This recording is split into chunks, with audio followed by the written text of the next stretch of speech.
मित्रों, हम सभी जानते हैं कि हमारे पौराणिक ऋषि मुनि बहुत ही बड़े तपस्वी और अत्यंत ज्ञानी हुआ करते थे। एक व्यक्ति को उत्पन्न करना भी उनकी विद्या का एक छोटा सा हिस्सा था। इसी तथ्य के अंतर्गत आज के इस वीडियो में हम ऋषि शृंगी, जो भगवान श्री राम की बहन के पति थे, उनके विचित्र जन्म के बारे में जानेंगे कि आखिर कैसे उनका जन्म एक हिरणी के गर्भ से हुआ था। ऋषि शृंगी के पिता महात्मा विभांडक एक बहुत बड़े तपस्वी थे। माना जाता है कि विभांडक ऋषि के कठोर तप से इंद्र भी घबरा गए थे। इसी कारण देवराज इंद्र को यह भय सताने लगा था कि कहीं महात्मा विभांडक अपने कठोर तप के बल से उनका स्वर्ग का राज उनसे छीन न ले। इसी कारण उन्होंने विभांडक ऋषि की तपस्या को भंग करने के लिए स्वर्ग की एक अप्सरा उर्वशी को पृथ्वी पर भेजा।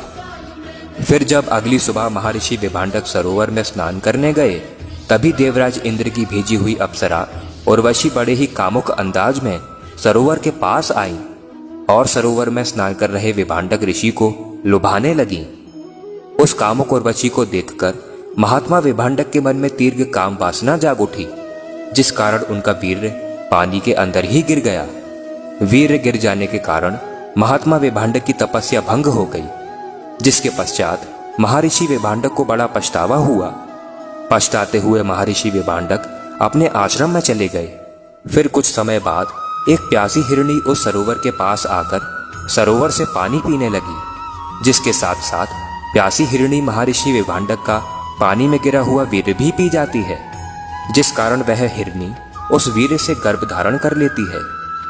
माना जाता है कि वह हिरणी भी पहले एक देव कन्या ही थी, जिसे किसी कारणवश परमपिता ब्रह्मा जी ने एक हिरणी की योनि में जन्म लेने का श्राप दे दिया था। इस प्रकार हिरणी बनी देवकन्या समय आने पर एक बच्चे को जन्म देती है, जिसके माथे पर एक सींग भी उगा था। माथे पर सींग होने के कारण उनका नाम शृंगी पड़ा था। तो मित्रों, इस प्रकार ऋषि शृंगी का हिरणी के गर्भ से जन्म हुआ था। उसके बाद उस बच्चे को विभांडक ऋषि ने स्वयं पालन पोषण कर बड़ा किया। तो मित्रों, अब दीजिए हमें इजाजत।